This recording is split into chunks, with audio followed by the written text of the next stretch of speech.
உருவாக்குறான். அப்போ நம்ம பாருங்க, நமக்கு ஆண்டவர் நல்ல ஒரு பேரை கொடுத்தார். என்ன பேர் தெரியுமா? விசேஷமானவர்கள். நாம் யாரு? ஏன் விசேஷமானவர்கள்னா, ஆண்டவர் நம்ம யோசித்து ஒவ்வொரு சரீர அவயங்களிலே நம்ம அழகாக படித்த காரணம் அவரை பயன்படுத்ததான். கரங்களை தட்டி ஸ்தோத்திரம் பண்ணுவோம். அதான் பிசாசு என்ன பண்றா தெரியுமா? நம்ம சரீரத்தை கெடுக்க நீ ஆண்டவர் துதிப்ப, உன்னுடைய அவயங்கள் நல்லா இருந்தா தேவனை மகிமைப்படுத்த சொல்லிட்டு அவன் என்ன பண்றான்? சில அடிமைத்தனத்தின் ஆவிகளை உருவாக்குறான்.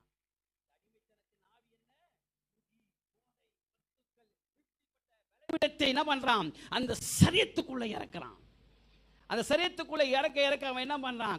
குடிக்க குடல் என்ன ஆகுது? தேவன் படைத்த குடல் தேவனுக்கு தெரியும். குடல் எப்படி செயல்பட வேண்டும். அந்த குடலை என்ன பண்ணுவான்? டேமேஜ் பண்ணுவான். கிட்னியை டேமேஜ் பண்ணுவான், சிந்தனையை டேமேஜ் பண்ணுவான், கண்ணை டேமேஜ் பண்ணுவான், பரிசுத்தத்தை